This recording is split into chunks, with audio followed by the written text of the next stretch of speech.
tener en claro por qué lo hacemos, cómo lo hacemos, cuál es el significado que tiene. Sigo adelante.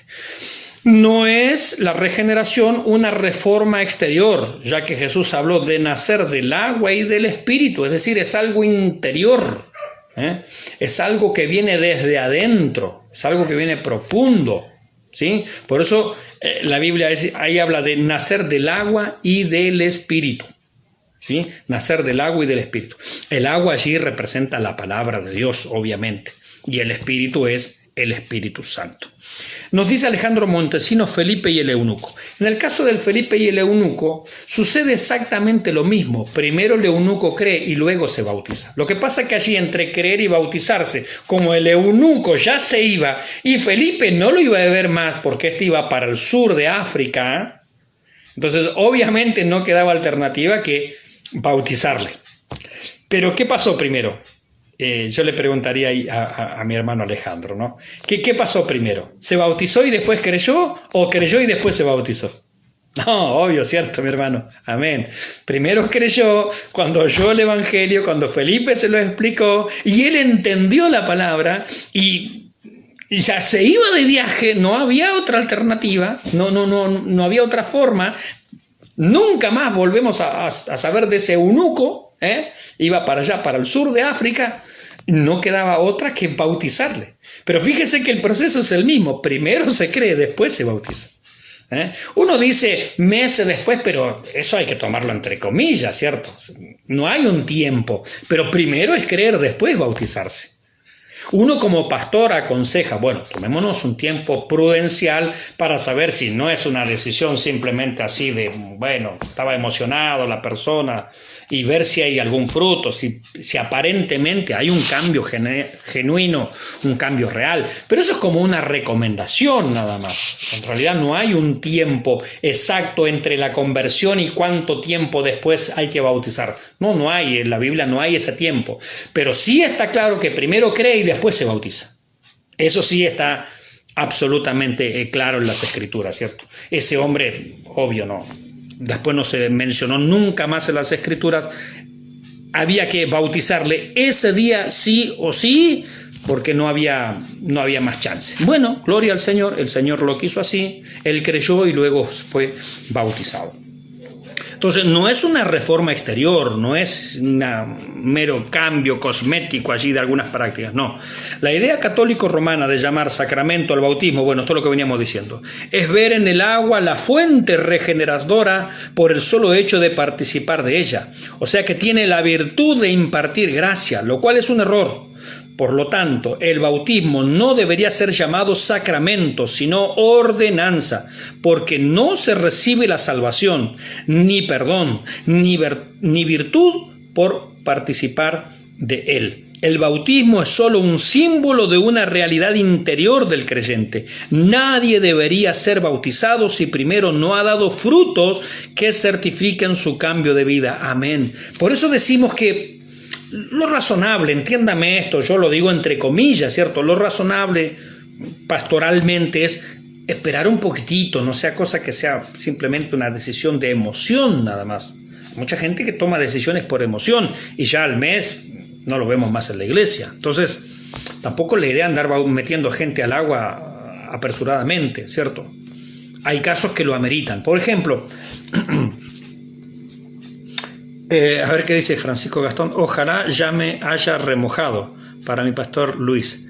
Que Dios le bendiga a mi pastor Mauricio. Bueno, ahí no me quiero meter en eso. Bueno, se me fue al final lo que le iba a decir. Me perdí lo que iba a decir. Me quedé pensando en lo del hermano. Bien, si me acuerdo después lo comento. Ya está, no hay problema. Ahora, todo eso no es la regeneración, ¿cierto? Ahora, ¿qué es la regeneración? ¿Qué es el nuevo nacimiento? Dijimos entonces que nadie debería ser bautizado si primero no ha dado frutos que certifiquen su cambio de vida. ¿Amén? Bueno, ahora, ¿qué es positivamente? Porque eso es lo que no es. Ahora, ¿qué es? La palabra usada solamente 2 veces en el Nuevo Testamento, en Mateo 9:28 y en Tito 3:5, significa nacer de nuevo. Vamos a Tito 3:5. A ver, ahí mi hermana Elenita. Tito 3:5, Tito 3:5. Me pasé de largo. Tito 3.5. ¿Dónde está mi amigo Tito?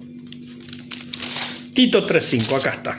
Dice, nos salvó no por obras de justicia que nosotros hubiéramos hecho, sino por su misericordia, por el lavamiento de la regeneración y por la renovación en el Espíritu Santo. El lavamiento de la regeneración, eso nos está hablando de la palabra de Dios.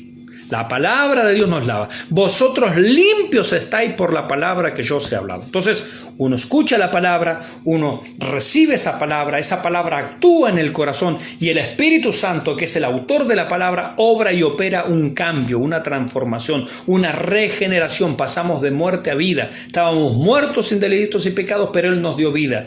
Y a vosotros, estando muertos, os dio vida juntamente con Cristo. Por gracia sois salvos, dice la palabra del Señor. Entonces es una obra que opera el Espíritu Santo, desde luego. Ahora, ¿qué hacemos nosotros? Creer nada más, arrepentirnos y creer, no hacemos otra cosa. No hacemos otra cosa, pero tenemos que hacerlo sí o sí para que Dios opere. Porque Dios no nos va a obligar a la salvación, Dios nos invita a la salvación. Dios nos guía, nos persuade, Dios nos conduce, nos guía, pero no nos obliga. Así como Adán allí, ¿dónde estás tú? Dios sabía dónde estaba, por supuesto. Dios no necesita la información de Adán, ni la nuestra, la suya, ni la mía, no. Pero está esperando que responda el hombre. Tuve miedo y me escondí. Cosas absurdas, ¿cierto? Bueno, el pecado hace eso, ¿no? Uno desconfía de Dios. Nos llama, dice Alejandro Montesino. Sí, claro, ¿cierto? O sea, pero esa es la idea, usted me entiende, ¿cierto? Él nos va como arriando, permítame esa expresión, como arriando, conduciendo, como el pastor hacia las ovejas, las va guiando hacia el lugar donde tienen que ir. Pero Dios no va a salvar a nadie a la fuerza, Dios no va a salvar a alguien que no quiera ser salvado. Hay gente que ama el pecado y quiere disfrutar el pecado. Bueno, lamentablemente se van a perder, ¿cierto? Pero no porque Dios no quiera o no pueda, o Dios no haya hecho lo necesario o lo suficiente para su salvación. No. Eso son responsabilidad humana eso. Entonces la palabra usada solamente 2 veces en el Nuevo Testamento, en Mateo 9:28 y en Tito 3:5, que es el que leímos recién, significa nacer de nuevo. El nacer de lo alto, que también es otra expresión, se halla en Juan 3:3. Encierra la misma idea. Vamos a ver qué dice Juan 3:3. Nacer de nuevo o nacer de lo alto. Juan 3.3. Vamos a Juan 3.3, que es el diálogo de Jesús y Nicodemo, ¿cierto? No ha habido preguntas hoy, tampoco preguntones hoy. Juan 3.3 dice, respondiendo Jesús le dijo, de cierto te digo que el que no naciere de nuevo, allí la frase es el que no naciere de lo alto, en el texto griego es así. De cierto te digo que el que no naciere de lo alto, le dice Jesús, no puede ver el reino de Dios. Es decir, es un nacimiento que viene de arriba, desde las alturas. No es un nacimiento terrenal humano, que es lo que Nicodemo le decía. ¿Cómo puede un hombre viejo meterse de nuevo en el vientre de su madre y nacer otra vez? No es un nacimiento de acá abajo, es un nacimiento de allá arriba. Es un nacimiento espiritual, es un nacimiento que viene de parte de Dios. Eso es lo que Jesús les está diciendo y es lo que Nicodemo no alcanzaba a entender. Nadie llega al Evangelio si no hay un nuevo nacimiento. Por eso es necesario. A ver, cuando uno va a enseñar discipulado, lo primero que enseña en discipulado es el nuevo nacimiento. ¿Qué es el nuevo nacimiento? A propósito, recuerda que tenemos la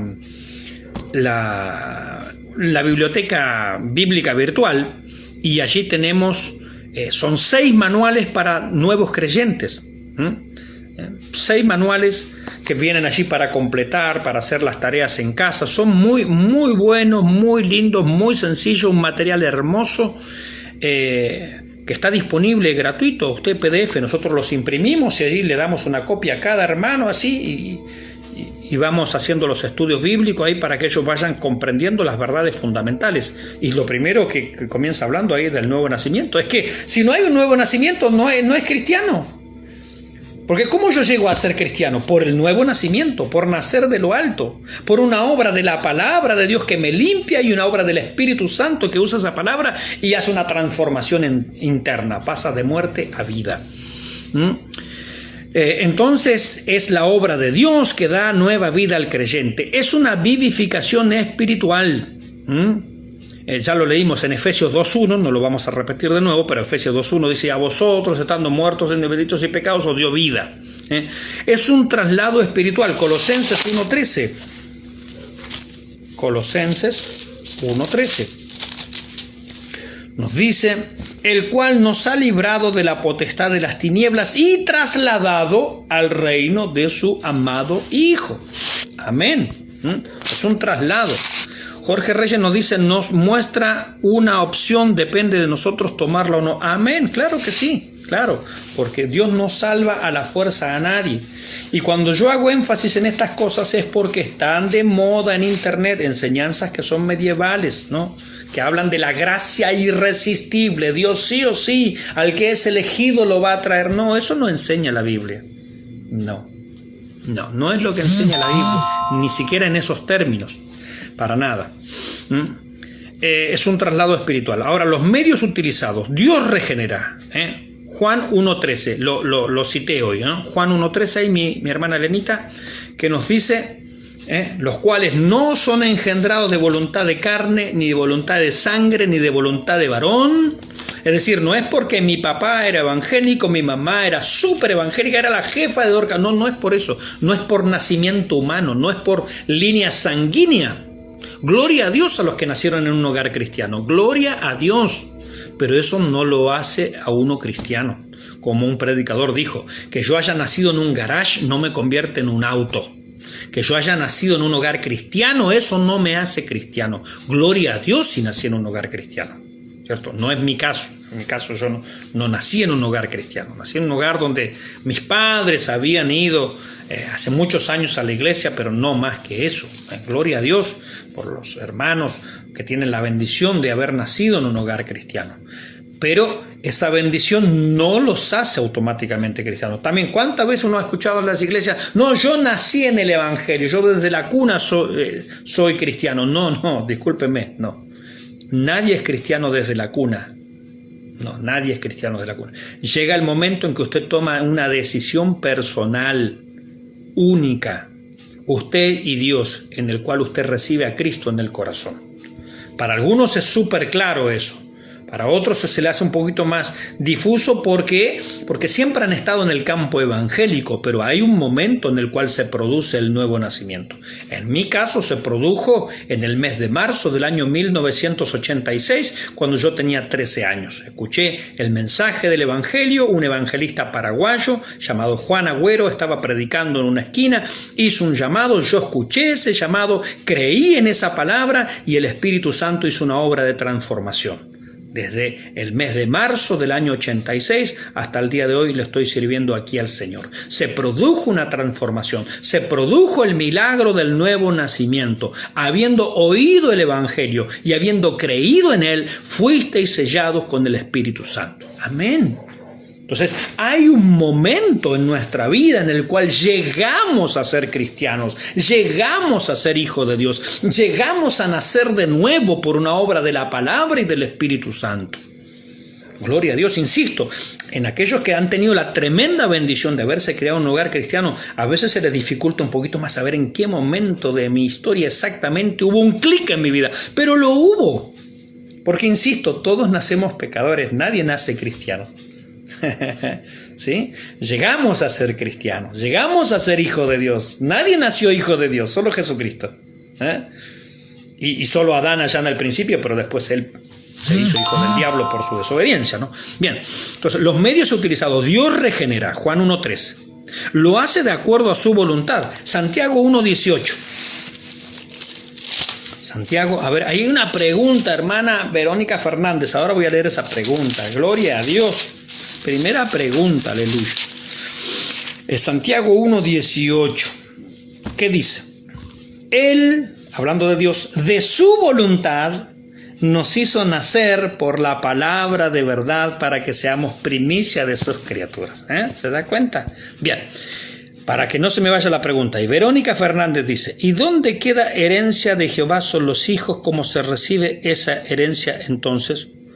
Bueno, pero es que ahí dice herencia de Jehová. Es decir, una mujer piadosa, ¿qué está engendrando? Hijos piadosos. ¿Y para quién son esos hijos piadosos? Para que sirvan al Señor. Esa es la herencia que usted le está dejando a Dios. No quiere decir que sus hijos automáticamente son salvos, no, pero usted lo está bien encaminando en los caminos del Señor. Yo he visto, y para esto me tengo que sacar el sombrero, algunos matrimonios allí en Chile, y yo lo digo honestamente como pastor, yo tendría que haber aprendido de ellos. Sí, lo digo, Dios sabe que es verdad lo que estoy diciendo. Pero yo en todos estos viajes que el Señor me ha permitido hacer a Chile, he tenido la bendición de alojarme en algunos hogares que yo digo, ¿cuánto tendría que yo haber aprendido de este matrimonio, de esta familia? Porque tienen hijos que son, uno hasta podría decir, mire, pero es tan evangélico este niño, es tan cristiano, es tan... parece que son de otro planeta realmente. Han hecho un trabajo extraordinario, un trabajo excelente, un trabajo hermoso, un trabajo realmente precioso.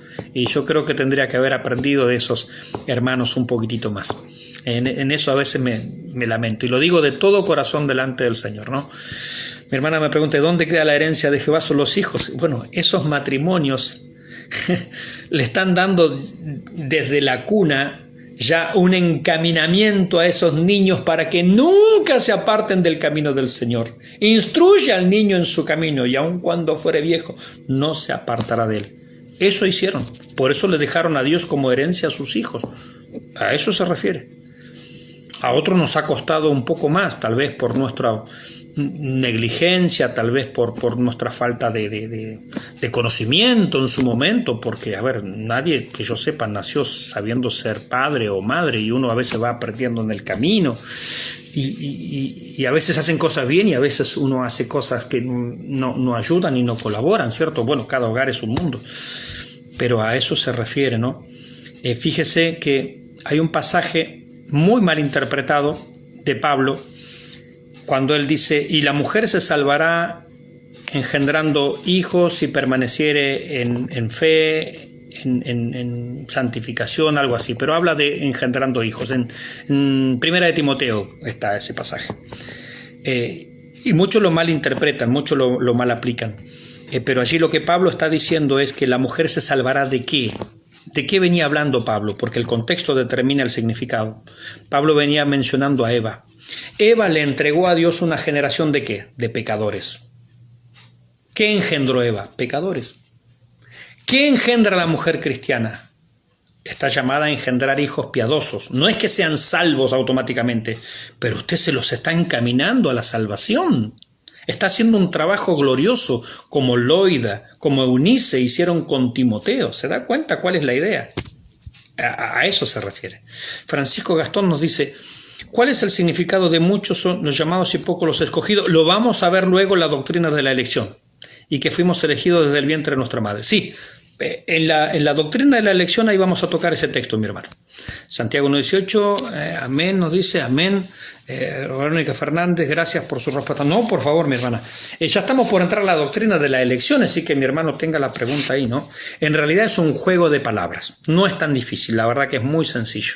Pero otra vez, si no entendemos bien de qué es la doctrina de la elección, podemos salir para cualquier lado, mire. Bien, pero sigamos acá. Falta poquito. El punto siguiente es la doctrina de la elección. Dios regenera, lo hace de acuerdo a su voluntad, es a través del Espíritu Santo. Juan 1:12, ya lo leímos esto, por la palabra de Dios. Primera de Pedro 1:23. Primera de Pedro 1:23, acá nomás a la vuelta. ¿Qué nos dice? Primera, 1:23, perdón, me pasé, estaba en el 2. 1:23 nos dice, siendo renacidos no de simiente corruptible, sino de incorruptible, por la palabra de Dios que vive y permanece para siempre. Somos renacidos, nacimos de nuevo, ¿cómo? Por la palabra de Dios. Y en Juan nos dijo que por el agua y el Espíritu, es decir, por la palabra y el Espíritu. Amén, mi hermano Francisco, estaré atento, me dice. Bueno, amén, amén. Sí, es una pregunta interesantísima, no es tan complicada, pero otra vez hay que explicarlo, ¿cierto? Claro. Bien, la palabra de Dios, por medio de la resurrección de Jesucristo. Primera de Pedro 1:3, ya lo tengo aquí abierto, Primera de Pedro 1:3 nos dice, Bendito el Dios y Padre de nuestro Señor Jesucristo, que según su grande misericordia nos hizo renacer para una esperanza viva por la resurrección de Jesucristo de los muertos. Amén. Amén. Entonces, a través de la resurrección de Jesucristo, nosotros hemos llegado a tener esta regeneración, ¿cierto? La resurrección ha hecho posible que nosotros pasemos de muerte a vida. Así como Jesucristo pasó de muerte a vida, por el poder de la resurrección, así también nosotros pasamos de muerte a vida, somos regenerados, muertos espirituales a tener vida espiritual. Amén. Ahí Jorge Reyes nos pone: instruye al niño en su camino y cuando fuere viejo no se apartará de él. Amén. Gloria a Dios, claro que sí. Resultados. Llegamos a ser participantes de la naturaleza divina, o como se dice comúnmente, de la nueva naturaleza. Es decir, el creyente ahora tiene una nueva naturaleza. Antes mi naturaleza era, amaba el pecado, amaba todo lo que Dios odiaba y despreciaba. Para mí era un deleite, para mí eso era una maravilla. Pero ahora Dios me ha dado una nueva naturaleza. Por eso el creyente y el pecado no son compatibles. Pablo dice: los que hemos muerto al pecado, ¿cómo viviremos aún en él? Es decir, no, hay algo acá que no. Solamente el perro vuelve a su vómito y la puerca lavada a revolcarse en el cieno, salvo que uno sea un perro o un puerco, pero no una oveja. Como decía Spurgeon, una oveja puede caer en el lodo, pero solo el cerdo se revuelca en él. Una oveja se cae al lodo, pero sale del lodo porque ese no es su ambiente, no está cómoda ahí, no es su área, ¿cierto? No es su hábitat.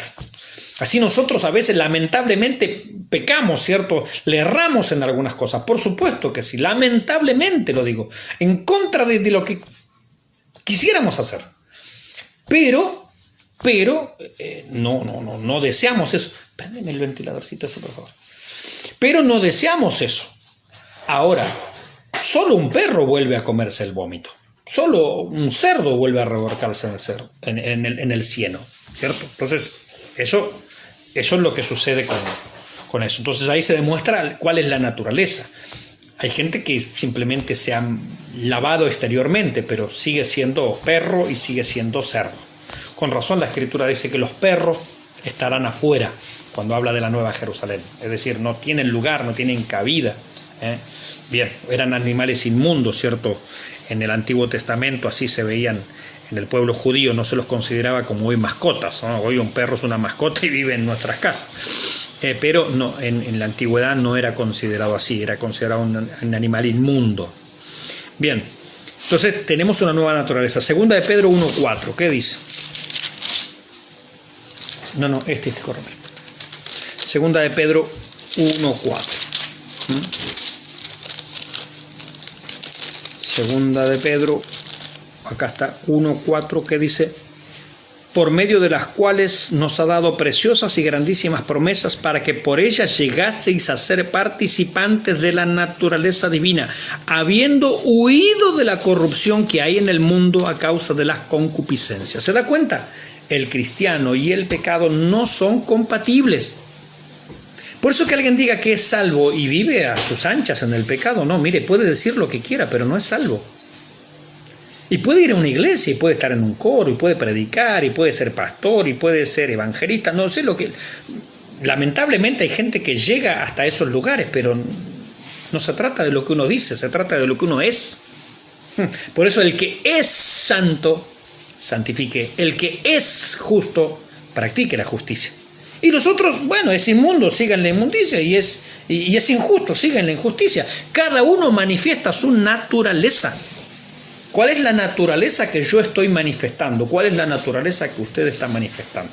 Eso somos. Cada uno reacciona y vive en base a su naturaleza. A veces ya sé que reaccionamos de una manera equivocada, pero bueno, eso son dos pequeñas cosas que todavía lamentablemente están en nuestro cuerpo, ¿cierto? Y bueno, no lo queremos y el Señor nos ayude, ¿cierto? Pero no es nuestro estilo de vida, está claro. No tenemos tampoco rasgarnos las vestiduras, ¿no? Por esas cosas, ¿no? Porque ¿quién por allí no comete un error? Así que ahora, otra cosa es vivir en el error. Bien. entonces llegamos a ser participantes de la naturaleza divina. Esta naturaleza divina se refiere a la comunicación de su amor, su justicia, su bondad, su santidad, su verdad. Esas cosas son las que Dios nos comunica, es decir, nos comparte. Dios es santo, nos comparte su santidad. Dios es bueno, nos comparte su bondad.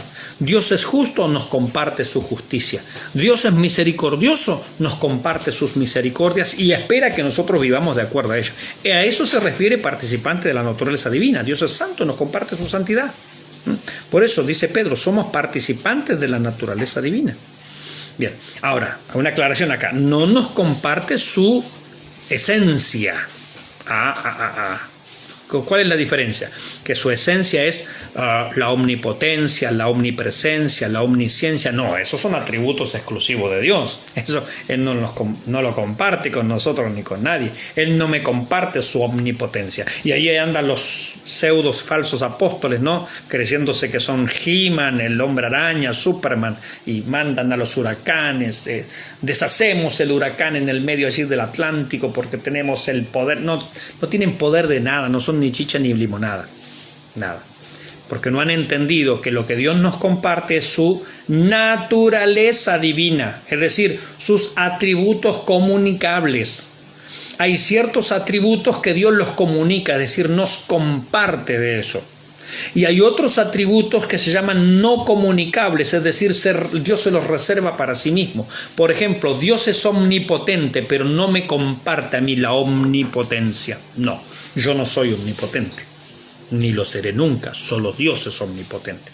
Entonces, no entender esa diferencia hace que estas personas digan, bueno, cualquier tontería allí, ¿no? Y la palabra, y di la palabra, y mandamos, y acá, y esto, que el otro, y ahora que Neptuno no gire alrededor de allí de la órbita. Empezamos con tontería. Solo Dios puede hacer eso, no el hombre, ni siquiera nosotros sus hijos. Solo Dios lo puede hacer. Bien, somos una nueva creación de Dios en Cristo. Gálatas 6:15. Vamos a Gálatas. Hoy estamos viendo varios versículos bíblicos, ¿sí? Nos quedan como una media horita todavía. Gálatas 6:15, ¿qué nos dice? Vamos a entrar ya luego en la doctrina de la elección. Gálatas 6:15. Dice, porque en Cristo Jesús ni la circuncisión vale nada, ni la incircuncisión, sino una nueva creación. Eso somos, una nueva creación. Somos una nueva criatura. 2 Corintios 5:17. Las cosas viejas pasaron, he aquí todas son hechas nuevas. Amén. 2 Corintios 5:17. Somos un nuevo hombre. Efesios 2:15. Un nuevo hombre creado según Dios. Amén. Somos un nuevo hombre creado según Dios. Efesios 2:15 y mi hermana Lenita. La nueva vida obviamente produce nuevos frutos, algunos de los cuales son la práctica de justicia, el amor a los hermanos, rechazo del pecado, vencer la corriente mundanal, etc. Bueno, hay muchos textos así como que están en nuestro manual como para verlos. ¿Cuál es la necesidad de la regeneración para terminar este punto? Bueno, la incapacidad humana para autorregenerarse. Jeremías 13:23, ¿qué dice? Un texto también bien conocido. Jeremías 13:23. ¿Mudará el etíope su piel, el leopardo sus manchas? No puede autocambiarse, no puede autorregenerarse, no puede. 13:23 dice, mudará justamente el etíope su piel y el leopardo sus manchas. Así también, ¿podéis vosotros hacer bien estando habituados a hacer mal? Es una pregunta de Dios. No se puede.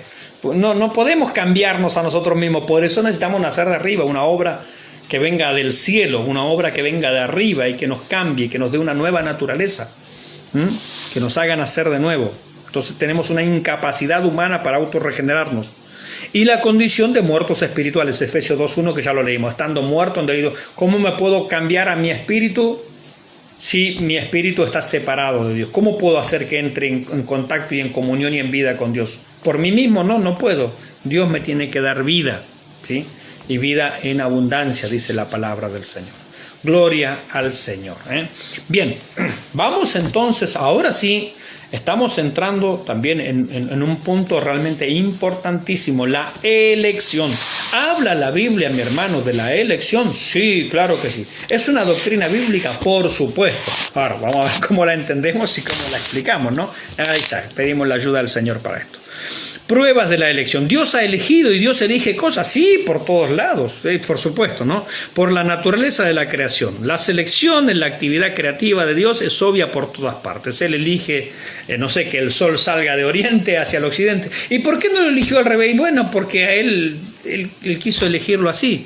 ¿Y por qué la tierra tiene el eje inclinado? Porque Dios quiso hacerlo así. ¿Y por qué no sé, tenemos un sol a X distancia? Bueno, porque era necesario para el desarrollo de la vida que Dios ha creado, etcétera, etcétera. Es decir, Dios ha elegido muchas cosas. ¿Por qué hay solo 7 días y no hay 8 o 9? Bueno, te das cuenta, hay muchas cosas que solamente tenemos que atribuirla a la elección de Dios. Es decir, Dios elige muchas cosas. Bueno, y a veces la elección tiene que ver justamente con la cuestión de la salvación. No siempre que la Biblia habla de elección se refiere a salvación, ¿eh? Atento con este detalle, ya estamos tirando data. No siempre que la Biblia habla de elección está hablando de salvación. Eso es un error. Vuelvo a reiterarlo. No siempre que la Biblia habla de elección se está refiriendo a la salvación. No. Bien, por las Escrituras, ellas hablan claramente de la elección para salvación de ciertos individuos. Es decir, sí, a veces la Biblia habla de salvación de ciertos individuos. Vamos a ver, por ejemplo, Hechos 13:48. A ver, Hechos 13:48. Vamos a Hechos 13:48. ¿Qué nos dice ahí la Escritura? Hechos 13:48. 48, así como suena como en Chile, 48. Acá decimos 48. Así 13:48. ¿Qué dice? Los gentiles, oyendo esto, se regocijaban y glorificaban la palabra del Señor, y creyeron todos los que estaban ordenados para vida eterna. Bien, entonces allí aparentemente me está hablando de un grupo particular que Dios los había elegido para vida eterna, ¿cierto?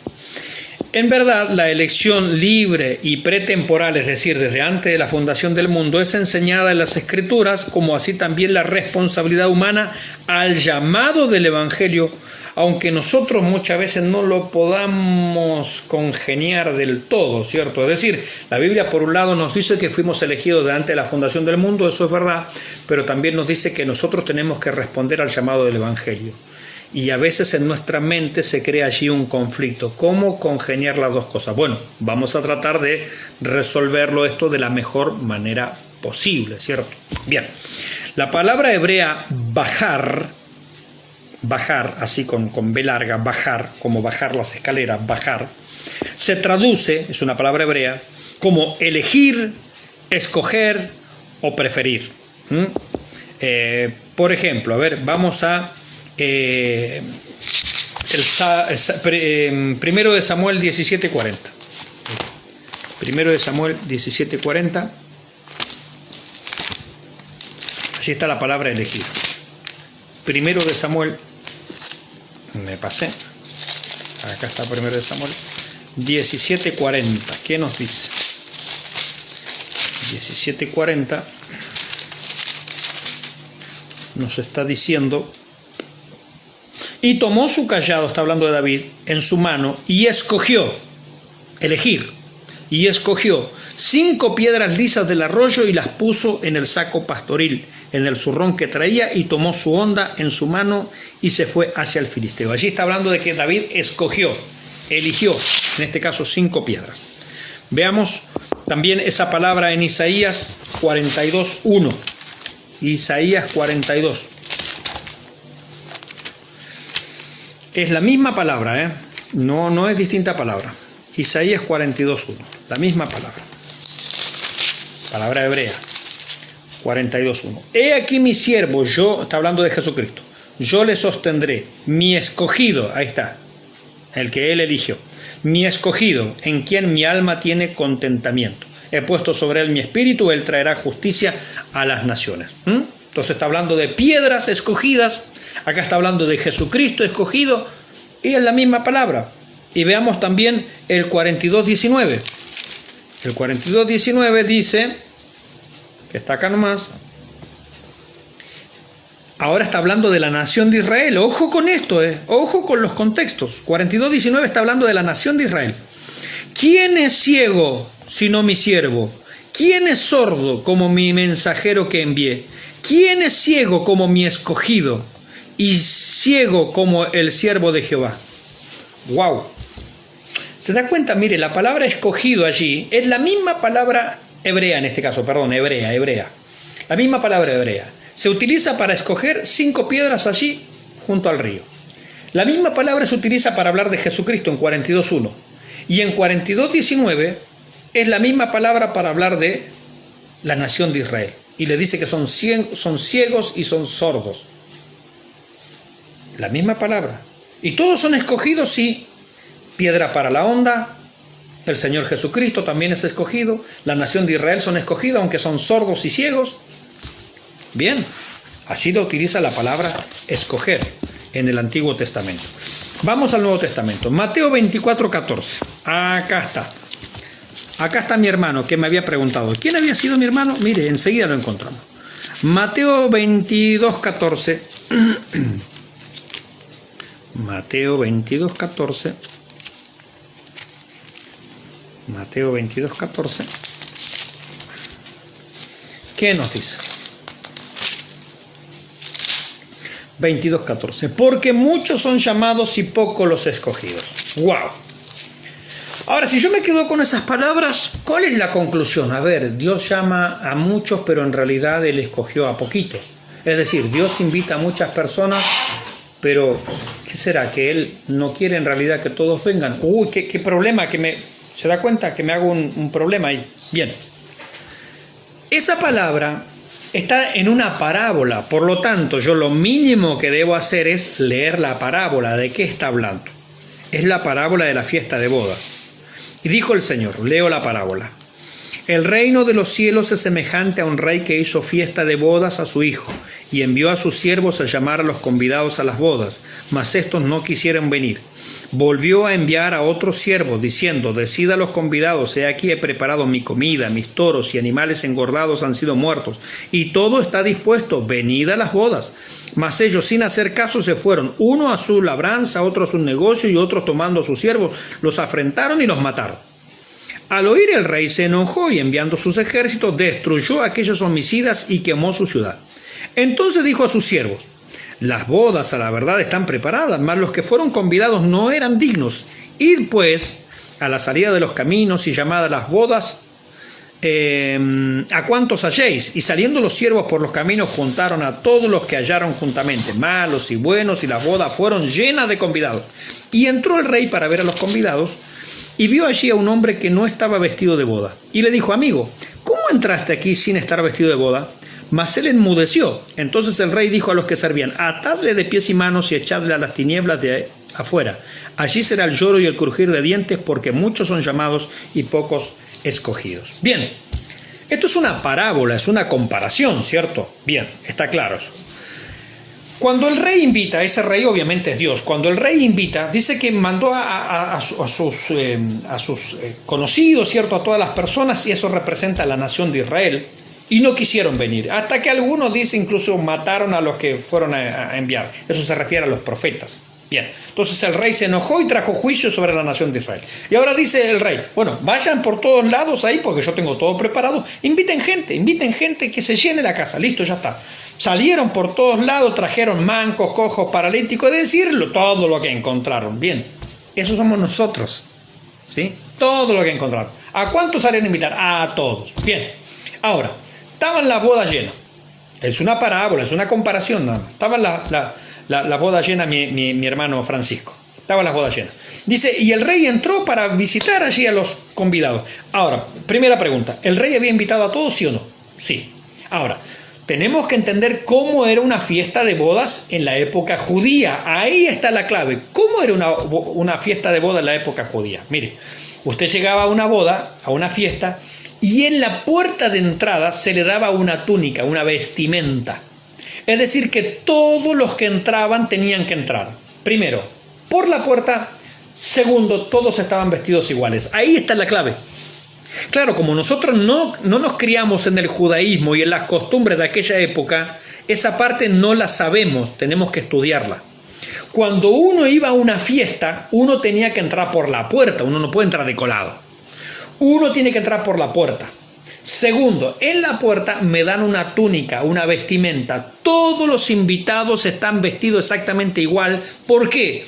Porque todos entraron por la puerta. Ahí está la clave, mi hermano Francisco Gastón. Ahí está la clave. Entonces el rey entró a regocijarse también, porque no entró con cara de malo. A ver, ¿quién está aquí? No, sí le invitó a todos. Ya está. Es más, hizo todo lo necesario para que estuviera llena la fiesta. Bien. Pero entra a ver allí y hay uno que no está vestido de bodas. La pregunta es, ¿por qué este no está vestido de bodas? ¿Sabe por qué? Porque no entró por la puerta. Es así de sencillo. ¿Por qué él no tiene una túnica puesta? Porque no entró por la puerta. Esa puerta representa a Jesucristo. Es decir, uno va a entrar al cielo por Jesucristo y todos vamos a tener nuestra túnica blanca, lino fino, limpio y resplandeciente, porque el lino fino es las acciones justas de los santos. Pero resulta que en esta parábola es una comparación. Obvio que al cielo nadie puede entrar en inmundicia. Por eso es una parábola, es una comparación. Lo que está diciendo, allá nadie entra si no está vestido de boda, y para estar vestido de boda tiene que entrar por la puerta, y la puerta es Jesucristo. Bien, entonces el rey entra ahí a gozarse y a regocijarse con los invitados, y hay un hombre que está no vestido de bodas. ¿Qué significa? Que ese hombre, que esa persona es un colado, no entró por la puerta. Si hubiera entrado por la puerta estaría vestido de túnica. Como no está vestido de túnica es porque no entró por la puerta. Forzó algún lugar, por algún resquicio, por algún lugarcito por ahí, y se coló en la fiesta. Por eso no está vestido de boda. Imagínense qué fácil es detectar. Están todos vestidos iguales y hay uno vestido, no sé, están todos de túnica blanca y hay uno allí de blue jean. No, está claro que este se coló. Pues ahí la puerta te regala la ropa. Tenés que ir a la puerta y te regala la ropa. Para eso fuiste invitado. Entonces, ¿qué hace el rey? Como este no tiene respuesta para darle, dice, entonces el rey dijo a los que servían, atadle de pies y manos y echadle a las tinieblas de afuera. Es decir, no puede entrar, no puede estar con nosotros. Ahora, ¿el rey había invitado a todos, sí o no? Sí. Si este hubiera entrado por la puerta, ¿tendría vestido de túnica? Sí. ¿Podría disfrutar? Sí, absolutamente sí. Simplemente porque él quiso entrar por sus propios méritos y por sus propios esfuerzos. Pero así no es posible. Y eso se van para afuera. Y la frase final, porque muchos son llamados y pocos escogidos, en el idioma griego, en la construcción gramatical, es un juego de palabras. Porque,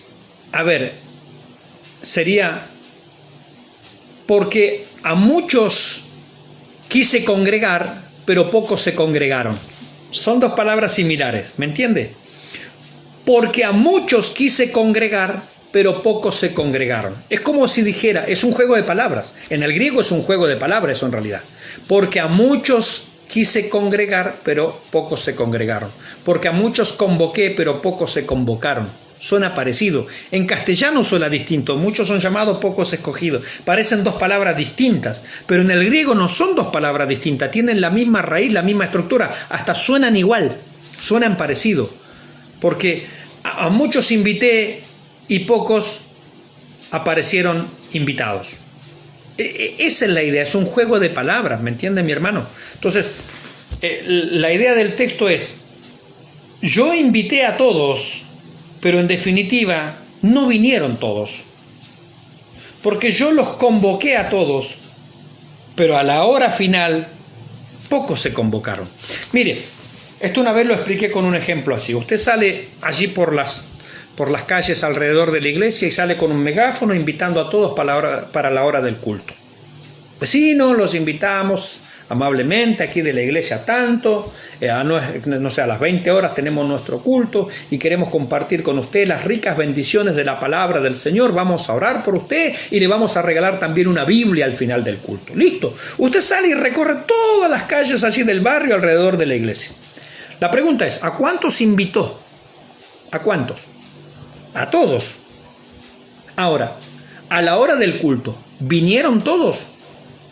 No. ¿Usted quería que vengan todos? Sí. ¿Es culpa suya? No. ¿Usted tenía Biblias para todos? Sí. Por eso los invitó. Usted dijo, bueno, capaz que van a venir, no sé, 50, 80, 90, y usted tenía Biblias ahí para regalarles a todos al final del culto. Pero pocos son los que vinieron. Así que lo que, perdón, lo que el texto me está diciendo, en castellano pierde el sentido, pero en el idioma griego son palabras que suenan prácticamente iguales, son idénticas, son calcadas esas palabras. En castellano pierde sentido, por eso se crea esa confusión. Pero está claro cuál es la invitación del rey. A ver qué nos dice Francisco. A ver, Elenita primero nos dice, esa es nuestra vestidura que tenemos que cuidar. Sí, por supuesto, sí. Sí, tenemos que limpiarnos cada día. Dijo el Señor, el que está bañado no necesita sino lavarse los pies. Claro, cada día tenemos que santificarnos. Amén. Francisco nos dice, también escuché que cuando se predica en la calle se les llama a todos los oyentes, pero son pocos los escogidos para llegar a sus caminos. Sí, pero entendiendo, si usted entiende que cuando usted dice escogidos, no es que Dios dijo, bueno, invítenlos a todos, pero yo en realidad ya elegí quién van a venir. No, no ese es el sentido. Si nosotros mentalmente ponemos ese sentido no es verdad. Dios, la Biblia dice esto claramente, Dios no quiere que ninguno perezca, ninguno, sino que todos procedan al arrepentimiento. Cuando Dios los invita a todos, ¿cuántos Dios quiere que vengan? Pregunto yo. Alguien que me conteste ahí, por favor. Cuando Dios invita a todos, en verdad, ¿cuántos Él quiere que vengan? Yo espero hay una respuesta ahí en el chat. Vuelvo a reiterar la pregunta. Cuando Dios invita a todos, venid a mí todos los trabajados y cargados y yo os haré descansar. De verdad, ¿cuántos Él quiere que vengan? Mirad a mí todos los términos de la tierra y sed salvos. Pregunto, ¿cuántos Dios quiere que vengan? Hasta ahora no me apareció ninguna respuesta allí. A ver, estoy esperando ahí en el chat. Agarre usted su chat y póngame allí. Vuelvo a preguntarle a usted. Amén, me dice Nicolás Fuente allí. Todos. Es que Dios, cuando Él invita y cuando Él llama, es de verdad. El calvinismo ha inventado esto, el llamado eficaz. Yo le llamo jugar al rinraje. Dios no juega al rinraje. Dios no viene, invita a alguien y sale arrancando. No, yo te llamé de mentiritas nada más, pero no era para que viniera. Dios no es un Dios hipócrita. Dios no es un Dios mentiroso ni farsante. Si Él invita a todos, es porque Él quiere, anhela, desea que todos vengan. Aunque Él no va a obligar a nadie a venir. A muchos invité, en realidad a todos los invité, pero todos no vinieron. Eso, así tendríamos que leer y entender ese texto. A todos se les predicó en Lirquén, a todos se les predicó alrededor de la iglesia, pero no todos vinieron. No es culpa del mensaje, no es culpa de Dios, no es culpa del predicador, es culpa de la falta de fe y de la falta de respuesta de las personas. Eso es lo que el texto está demostrando, porque insisto, en castellano pierde un poco el sentido y la riqueza original, pero eso es un juego de palabras. A muchos convoqué, pero pocos se convocaron.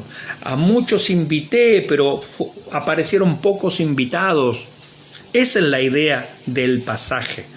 De hecho, cuando se habla de la salvación de Israel como nación, dice, solo un remanente será salvo, pero no ama a Dios a toda la nación de Israel. Sí, por supuesto que los ama a todos. ¿Y por qué toda la nación de Israel no será salvo? Porque no todos creen. Porque no todos se arrepienten. Porque no todos vienen en arrepentimiento y fe. ¿Qué nos dice Elenita? Si nuestro Señor Jesucristo murió abrazando a toda la humanidad para salvación. Amén, mi hermana Elenita, así tal cual. Ahora, ¿por qué algunos no se salvan? ¿Es porque Dios lo predestinó así? No, de ninguna manera. es porque la gente no quiere venir. De hecho, se pregunta en el Antiguo Testamento, ¿por qué cuando yo llamé vosotros no vinisteis? Es una pregunta que hace Dios a través de unos profetas. ¿Por qué cuando yo llamé vosotros no vinisteis? ¿Qué nos dice Griselda? La elección tiene que ver más bien con los propósitos por los cuales Dios nos llamó. Sí, tiene que ver también con el trabajo, con la tarea en este caso. Así como predestinación tiene que ver con recuperar la forma, recuperar la herencia, recuperar la familia que hemos perdido.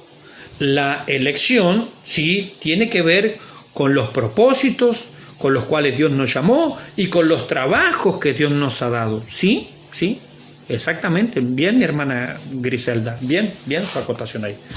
Vuelvo a leer el tema acá. En Mateo 22, el manual, 22:14, me quedan ya 5 minutos nada más. Se hace un juego de palabras en el idioma griego que no resulta claro en la traducción al castellano. Allí se dice que son muchos los llamados kletoi. Eso es kletoi en griego. Son muchos los kletoi y pocos los ekletoi, escogidos. ¿Ve? Kletoi y ekletoi. Usted dice, son muchos los kletoi y pocos los ekletoi. Lo estoy pronunciando en griego. Bueno, si el griego se pronunciara así, yo no sé si está bien pronunciado, ¿cierto? Disculpen mi griego. En vez de sorba el griego, yo soy sobra el griego. Bien, pero ahí están las palabras griegas puestas. Muchos son los kletoi y pocos los ekletoi. Mire, sigamos. La idea es, muchos fueron convocados, pero pocos vinieron al convite. O, a todos invité, pero luego eran pocos los invitados. Este pasaje se encuentra dentro de la parábola de la fiesta de bodas y para no malinterpretarlo se debe entender que el rey invitó absolutamente a todos y envió a buscarlos a todos para que viniesen a las bodas. Luego que la boda estuvo llena, encontró un hombre no vestido de boda. La costumbre de la época era dar túnicas en la entrada de la fiesta a cuantos vinieran. Este personaje evidentemente no entró por la puerta, por lo cual no estaba vestido apropiadamente. La moraleja es, para entrar al reino de los cielos debes entrar por la puerta, Jesucristo, y allí serás vestido de su justicia. De otra manera serás expulsado. Esa, Pati se ríe seguramente de mi griego, ¿no? Bueno, sobre el griego es lo mío. Bien, y para ir terminando en el día de hoy, la palabra iglesia en el griego es eclesia. Otra palabra que son, mire, casi idénticas. Kletoi, ekletoi, eclesia.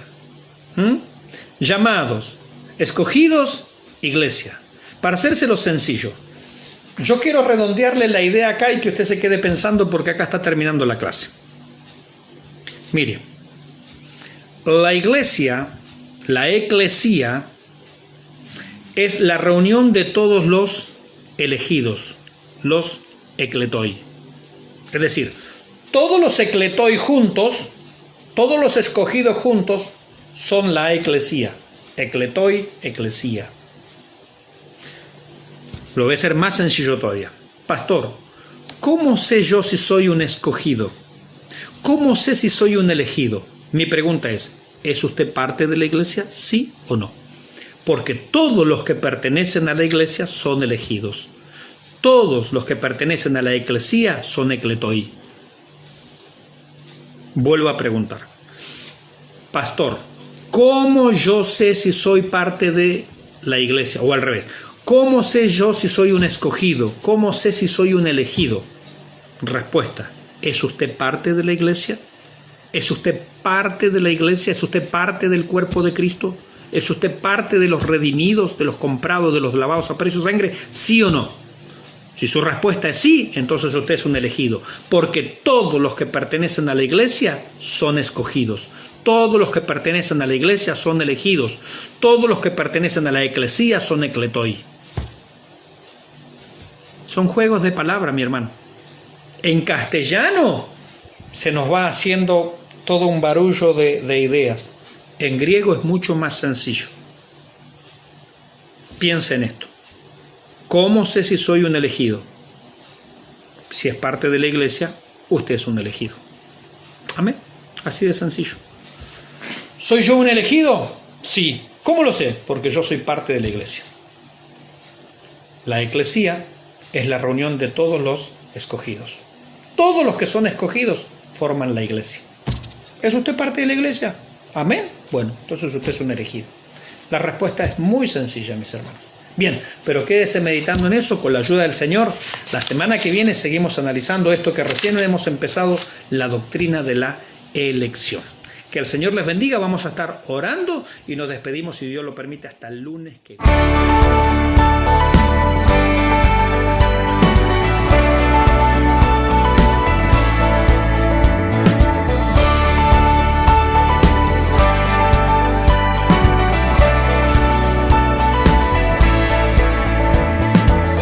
Si nuestro canal ha sido de bendición para tu vida y sentís el anhelo de poder colaborar, te dejaremos estas cuentas para que puedas ayudarnos a seguir creciendo.